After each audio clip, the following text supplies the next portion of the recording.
Bonjour à tous et bonjour à toutes, et c'est Pierre-Luc et bienvenue à un autre épisode de Qu'est-ce qu'il y a à voir ailleurs qu'au cinéma. Eh ben, je vais vous dire qu'est-ce qu'il y a à voir. Est-ce que vous connaissez Panne Fatale? Ben, comment ça, non? Ben oui, Panne Fatale, Panne Fatale. Ok, je vous explique. Panne Fatale, c'est l'histoire d'un couple, Jeff et Amy Taylor, qui eux veulent partir pour San Diego pour découvrir une nouvelle vie. Mais cette nouvelle vie-là, ils vont la découvrir, mais pas à San Diego, mais au milieu du désert, parce que leur voiture tombe en panne. Mais, heureusement pour eux, un camionneur arrive et se propose de l'aider. Alors Amy décide d'embarquer avec le camionneur pour aller appeler une dépanneuse, pendant que Jeff y reste sur les lieux pour réparer la voiture. Chose qu'il réussit, mais malheureusement, au point d'arrêt le plus proche, sa femme n'est pas là, ni le camionneur. Une histoire assez basique, mais tout dépend de l'exécution. Et est-ce que ce film exécute bien sa simple idée?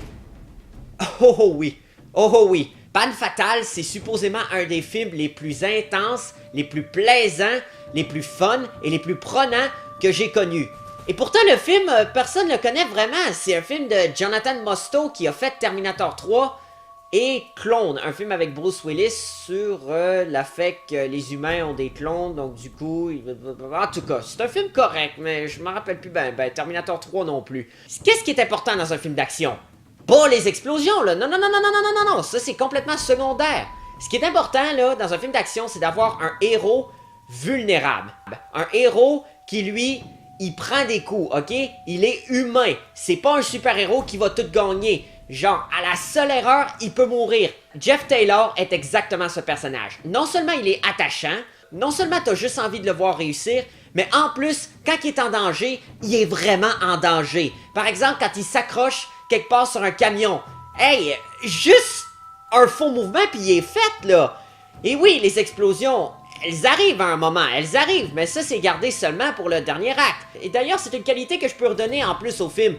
Il progresse bien, il commence doucement, et là, quand il frappe fort vers la fin. Et vraiment, Panne Fatale, ça frappe pour vrai. C'est une histoire prenante, tu embarques dans cette aventure-là, et c'est vraiment dommage pour moi que ce film soit si peu connu. Le suspense, les personnages, la musique, tout a été bien fait. Pourquoi ce film est aussi inconnu?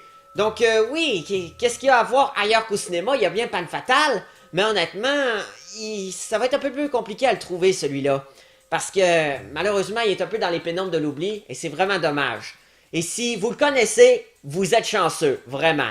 Parce que vraiment, Panne Fatale, c'est un plaisir que peu peuvent partager, malheureusement. Allez, à la prochaine!